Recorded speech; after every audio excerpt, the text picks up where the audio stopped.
Hello everyone. तो 13 जुलाई को UP triple S C AGTA की परीक्षा हुई और इस परीक्षा में जो क्वेश्चन पेपर था 65 क्वेश्चन जो थे, शुरू के जो 65 प्रश्न थे ये कृषि पर आधारित थे। बाकी के जो 15 प्रश्न थे ये कंप्यूटर पर आधारित थे और बाकी जो 20 प्रश्न थे यह यूपी जीके पर थे। ठीक है, तो सबसे पहले तो ये कि क्वेश्चन नंबर 80 से आपका जो यूपी जीके है स्टार्ट हुआ था। तो शुरू करते हैं यूपी जीके से ही। पहले यूपी जीके देखेंगे, इसके बाद आपका कंप्यूटर देखते हैं। तो यूपी जीके में जो प्रश्न पूछा गया है आइए देखते हैं। तो देखते हैं 2011 की जनगणना के अनुसार उत्तर प्रदेश के किस जिले की साक्षरता दर सबसे अधिक थी। तो देखो, मैंने आपको बताया था ना, अभी एक क्लास मैंने ली थी उसमें मैंने यूपी के बारे में सब कुछ बताया था आपको। तो महिलाओं की जो साक्षरता दर है सबसे अधिक कानपुर में है फीमेल के मामले में, लेकिन यहाँ पर क्या पूछा था, किस जिले की साक्षरता दर। तो ऑल ओवर गौतम बुद्ध नगर, तो यहाँ पर पुरुषों के लिए और साथ ही साथ ऑल ओवर गौतम बुद्ध नगर जो है ये टॉप पर है। इसका उत्तर विकल्प ए था। अगला क्वेश्चन पूछा गया था कि उत्तर प्रदेश में जन्मे कौन से लेखक और कवि हैं जो कि उर्दू साहित्य के लिए जाने जाते हैं, जिन्हें 1986 में साहित्य अकादमी पुरस्कार मिला था। तो दोस्तों इसका उत्तर था विकल्प डी, शमसुर रहमान फारूकी। विकल्प डी इसका सही उत्तर था। क्वेश्चन था कि वर्तमान मूल्यों पर 2024-25 में उत्तर प्रदेश का अनुमानित सकल राज्य घरेलू उत्पाद GSDP कितना है। तो इसका उत्तर था 24.99 ट्रिलियन, यानी कि विकल्प डी इसका करेक्ट है। क्वेश्चन ये पूछा गया था अगला कि उत्तर प्रदेश नगर पालिका अधिनियम की किस धारा के तहत स्थानीय निकायों के निदेशक की नियुक्ति की जाती है। तो दोस्तों ये उत्तर था धारा 31 ख, विकल्प ए इसका करेक्ट है। बहुत सारे लोग इसका उत्तर 45 का लगा के आए हैं, ये भी गलत हो जाएगा। ई भी नहीं है, सही जवाब इसका ऑप्शन ए है। फिराक गोरखपुरी उत्तर प्रदेश के किस प्रसिद्ध उर्दू कवि का उपनाम था। तो ये है रघुपत सहाय। रघुपत सहाय का नाम था फिराक गोरखपुरी। अगला क्वेश्चन था उन्नाव जिले का पूर्व नाम क्या था। The original name of district Unnao was Sawai गोदो। इसका विकल्प ए करेक्ट था, सवाई गोदो। अगला क्वेश्चन था कि लखनऊ के किस नवाब ने बड़ा इमामबाड़ा कॉम्प्लेक्स का निर्माण करवाया था। तो आपको याद होगा ना, बड़ा इमामबाड़ा ये आसफुद्दौला ने बनवाया था 1784 से 86 तक में। तो यहाँ पर आसफुद्दौला है ही नहीं है, तो ई इसका उत्तर था। थारू जनजाति नृत्य उत्तर प्रदेश के किस क्षेत्र की सांस्कृतिक पहचान है। तो तराई क्षेत्र की। इसका उत्तर विकल्प डी था। इलाहाबाद संधि पर किस वर्ष हस्ताक्षर किए गए थे, जिसके परिणाम स्वरूप उत्तर प्रदेश के कुछ हिस्सों पर ब्रिटिश नियंत्रण हो गया था। ये था आपका 1765। विकल्प बी करेक्ट है। अगला क्वेश्चन था कि उत्तर प्रदेश सरकार ने पेरिस और ओलंपिक और पैरालंपिक 2024 के ओलंपियंस और पैरालंपियंस को कितनी पुरस्कार राशि वितरित की। तो ये था आपका विकल्प सी, 22.70 करोड़ रुपए। अगला क्वेश्चन था कि जीरो पॉवर्टी शून्य गरीबी और उत्तर प्रदेश अभियान के तहत प्रत्येक ग्राम पंचायत में अत्यंत गरीब परिवारों की पहचान करने के लिए उपयोग किए जाने वाले त्रिस्तरीय तंत्र की एक महत्वपूर्ण विशेषता क्या है। 91 का जवाब यहाँ पर क्या था, विकल्प डी था। एंड टू एंड डिजिटलीकरण और स्वचालित आरक्षितता रेटिंग अंतिम चयन निर्धारित करती है। तो विकल्प डी इसका करेक्ट है। क्वेश्चन था कि उत्तर प्रदेश औद्योगिक क्षेत्र विकास अधिनियम किस वर्ष अधिनियमित किया गया था। The in which year was the Uttar Pradesh industrial area development act enacted. तो ये जो 92 नंबर था, इसका उत्तर विकल्प डी था, 1976। उत्तर प्रदेश के कुष्ठ रोग पेंशन योजना के तहत पात्र लाभार्थियों को जो मासिक पेंशन मिलती है कितनी मिलती है, ये मिलती है 3000 रुपये। विकल्प डी इसका करेक्ट है। उत्तर प्रदेश के किस वैज्ञानिक को 2021 में जी प्रोटीन युग्मित रिसेप्टर्स यानी कि GPCRS के क्षेत्र में उनके योगदान के लिए शांति स्वरूप भटनागर पुरस्कार से सम्मानित किया गया था। तो इनका नाम है डॉक्टर अरुण कुमार शुक्ला। ठीक है। फिर अगला क्वेश्चन था कि लाल बहादुर शास्त्री के बारे में निम्नलिखित कथनों पर विचार करिए। पहला कथन है कि उनका जन्म मुगल सराय यूपी में हुआ, करेक्ट है। उन्होंने जय जवान जय किसान का नारा दिया, करेक्ट है। उन्होंने भारत के दूसरे प्रधानमंत्री के रूप में काम किया था, करेक्ट है। तीनों के तीनों विकल्प यहाँ पर आपके करेक्ट हैं। अगला क्वेश्चन था कि उत्तर प्रदेश सरकार ने वैकल्पिक गैर परंपरागत ऊर्जा विकास संस्थान यूपी नेडा का गठन कब हुआ था? तो आपको पता है ना, यहाँ पर यूपी नेडा का गठन हुआ था 1983 में। यहाँ पर 1983 तो है ही नहीं है, तो ई इसका उत्तर हो जाएगा। ठीक है। उत्तर प्रदेश में कौन सा विश्वविद्यालय 2016 में स्थापित हुआ और कानपुर में स्थित है? तो कानपुर में छत्रपति साहू जी महाराज विश्वविद्यालय है, जो कि स्थापित हुआ था 1966 में। और चंद्रशेखर आज़ाद कृषि विश्वविद्यालय यहाँ पर दिया गया है, यह स्थापित हुआ था 1975 में। डॉक्टर एपीजे अब्दुल कलाम वाला AKTU ये 2000 में स्थापित हुआ था।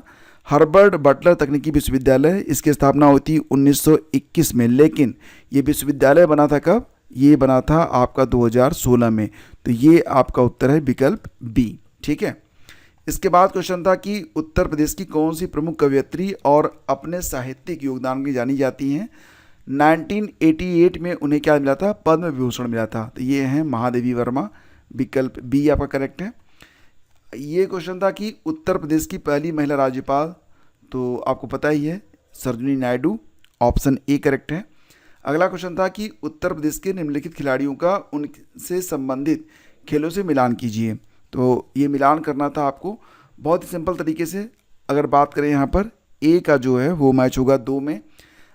ये अभिनव श्याम गुप्ता बैडमिंटन खेलते हैं, ठीक है, और आशीष कुमार जिम्नास्टिक खेलते हैं। ये जो भुवनेश्वर कुमार हैं क्रिकेट से हैं, अनुराग सिंह शूटिंग से हैं। तो ये आपका मैच हो गया। तो इसमें आप देखेंगे ए वाला जो था 2 में था, मतलब उत्तर क्या बनेगा? जिसमें 2 1 4 3 होगा, तो 2 1 4 3 ये विकल्प बी में दिया गया है। तो ये आपका हो गया पूरा यूपी का जो जीएस और जीके था। इसके बाद जो प्रश्न पूछा गया था 66 नंबर से आपका कंप्यूटर स्टार्ट था, उसको भी देख लेते हैं। 66 से कंप्यूटर स्टार्ट था। तो इसमें ये पूछा गया था पहला क्वेश्चन, जो कि काफ़ी जो है ना RAID तकनीक के बारे में निम्नलिखित कथनों पर विचार कीजिए। पहला कथन था कि RAID कई हार्ड ड्राइव में डेटा संग्रहित करके अतिरेक के माध्यम से अधिक डेटा विश्वसनीयता प्रदान करता है, करेक्ट है।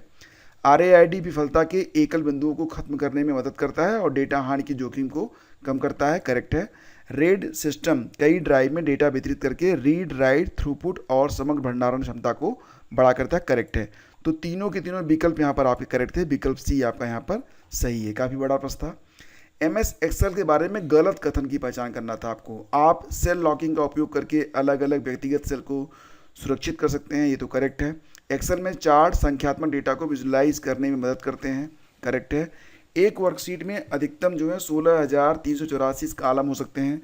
आपको पता है ना, कालम 16,384 होते हैं, जबकि रा की संख्या कितनी हो सकती है? ये हो सकती है कितनी? 10,48,576। ठीक है, तो ये भी सही था। एक्सेल उपयोगकर्ताओं को ड्रॉप डाउन सूची बनाने की अनुमति देता है, करेक्ट है। तो सभी के सभी से करेक्ट है, इसमें गलत कोई नहीं है। उत्तर बनेगा विकल्प ई। MS वर्ड में डैश सुविधा का उपयोग करके पृष्ठ के शीर्ष पर सामग्री प्रदर्शित के लिए किया जाता है, जबकि डैश सुविधा का उपयोग करके प्राप्तकर्ताओं के लिए पत्रों या ईमेल को निजीकृत करने के लिए। तो ये आपका हेडर और मेल मर्ज हो जाएगा। विकल्प बी इसका जो था ये सही था। अगला क्वेश्चन था कि प्रॉक्सी सर्वर का प्राथमिक कार्य क्या है?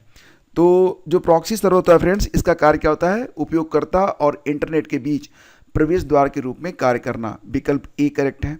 अगला क्वेश्चन था 0D वल्नरेबिलिटी से क्या तात्पर्य है? तो एक कमजोरी जिसका हमलावरों को पता है लेकिन विक्रेता द्वारा अभी तक पैच या ठीक नहीं किया गया है। विकल्प ए करेक्ट है। इसके बाद अगला क्वेश्चन था कि डैश में सभी ऑनलाइन गतिविधियां शामिल हैं जो जानबूझकर या अनजाने में रिकॉर्ड की जाती हैं, और डैश वह तकनीक है जिसमें बड़े डेटा सेट से पैटर्न निकालना आसान हो जाता है। तो 71 का डिजिटल फुटप्रिंट और डेटा माइनिंग हो जाता है। विकल्प ए आपका करेक्ट था। ये है डैश नियमों का एक सेट है जो सुरक्षा मापदंडों के आधार पर आने वाले और जाने वाले नेटवर्क ट्रैफिक को नियंत्रित करता है। ये आपका क्या हो जाएगा? फायरवॉल हो जाएगा। 72 का बी हो जाएगा।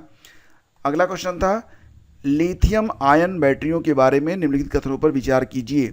लिथियम आयन बैटरियां गैर रिचार्जेबल उपकरणों में उपयोग की जाने वाली सबसे आम बैटरियां हैं, ठीक है। तो इसमें जो पहला कथन है ये गलत है। लिथियम आयन बैटरियों का व्यापक रूप से लैपटॉप, मोबाइल फ़ोन, ई बाइक, ई स्कूटर, ये करेक्ट है आपका। और लिथियम आयन बैटरियाँ बहुत ज्वलनशील हो सकती हैं, ये भी करेक्ट है। 2 और 3 आपका सही है, विकल्प ए आपका उत्तर रहेगा। इसके बाद था क्वेश्चन नंबर 74, ब्लूटूथ तकनीक के बारे में आपसे बात की जा रही है, ब्लूटूथ टेक्निक के बारे में बात हो रही है। तो इसमें क्या था, देखो ब्लूटूथ स्पेशल इंटरेस्ट ग्रुप यानी कि SIG द्वारा बनाए गए मानक पर आधारित है, करेक्ट है। यह बिना लाइसेंस वाले 2.4 गीगाहर्ट्ज बैंड में काम करता है, सही है। बैंडविड्थ 1 से 24 Mbps, ये भी करेक्ट है। 1, 2, 3 सभी सही हैं, इसका उत्तर है विकल्प सी। अगला क्वेश्चन है कि निम्नलिखित में कौन सा मजबूत ईमेल पासवर्ड होता है। डेफिनेटली ना तो QWERTY होगा, ना पासवर्ड 1 2 3 होगा, ना यूज़र बर्थडे होगा, ये आपका हो जाएगा विकल्प सी, ठीक है। नेक्स्ट आपका है यहाँ पर विंडोज़ टास्क बार उपयोगकर्ताओं को खुले अनुप्रयोगों के बीच शीघ्रता से स्विच करने की अनुमति देता है, ये आपका करेक्ट है। टास्क बार का प्रत्येक आइकन केवल एक न्यूनतमीकृत यानी कि मिनिमाइज्ड अनुप्रयोग का निरूपण करता है, ये आपका गलत है। ए सही है और आर गलत है, यानी कि उत्तर बनेगा आपका विकल्प सी। इसके बाद ये हो गया आपका 77 में था कि ईमेल क्रिया विशेषताओं सूची 1 और उनके परिणामों से मिलान कीजिए। तो 77 में आपको मिलान करना था। ए का पहला ही आपका सही हो रहा है, आने वाले ईमेल का स्वचालित रूप से उत्तर देता है कौन, ऑटो रिस्पॉन्डर। तो ए का केवल इसमें सी ही सही है, इसलिए आपका जो उत्तर है विकल्प सी ये सही था। 77 का जो सी ये करेक्ट है। ये पूरा क्वेश्चन पेपर आपको टेलीग्राम चैनल स्टडी विद ज्ञान प्रकाश पर मिल जाएगा, जाकर देख लीजिएगा।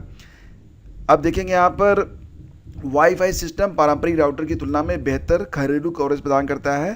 कह रहे हैं कि मेश वाईफाई एकल नेटवर्क मोड का उपयोग करता है, जिससे वाईफाई डेड जोन कम हो जाते हैं। तो 78 का यहाँ पर क्या है, डी है। अविकथन ए सही है, परंतु कारण आर गलत है, ठीक है। ए सही है, आर गलत है। इसके बाद है कि IPv6 एड्रेस यह 128 बिट्स लंबे होते हैं, जबकि IPv4 32 बिट एड्रेस होते हैं। तो ये आपका डी यहाँ पर करेक्ट है। और ये लास्ट वाला था कि प्रिंटर प्रकार, इसको आपको मैच कराना था। तो प्रिंटर प्रकार में आप यहाँ पर मैच करा दीजिए। ए का जो है इंकजेट जो होता है दोस्तों, ये जाएगा आपका 4 पर, कागज़ पर तरल स्याही की बूंदों को स्प्रे करता है। बी का 3 हो जाएगा, लेज़र जो होता है यह टोनर पाउडर का उपयोग करके उच्च गति वाली छपाई करता है, करेक्ट है। सी का 2 हो जाएगा, डार्ट मैट्रिक्स इम्पैक्ट प्रिंटर जो प्रिंट का उपयोग करके स्याही रिबन पर स्ट्राइक करता है। और 3D प्रिंटर क्या होता है, भौतिक आयामी यानी कि 3D वस्तुएं बनाता है, ये भी करेक्ट है। तो इस प्रकार से आपका जो विकल्प बी है ये उत्तर था। तो ये हो गया आपका सारा कंप्यूटर और यूपी का जीके। बाकी अगर आप चाहते हैं कि हम यहाँ पर एग्रीकल्चर को भी हल करें तो आप लोग डिस्क्रिप्शन चेक कर लीजिएगा, आपको सभी प्रश्नों के उत्तर मिल जाएंगे। फिलहाल इस वीडियो में केवल हमने कंप्यूटर और यूपी जीके को हल किया है। धन्यवाद। वीडियो अच्छा लगा तो लाइक और शेयर कीजिएगा। और जो लोग भी RO UP PCS UP SSC PET की तैयारी कर रहे हैं उनके बीच अपने व्हाट्सएप ग्रुप के द्वारा या व्हाट्सएप का जो स्टेटस है उसके द्वारा या फिर आप फेसबुक पर जहाँ पर भी आप हों, अगर आप अलाउ करेंगे तो इसे आप शेयर भी जरूर कीजिएगा। धन्यवाद आपका।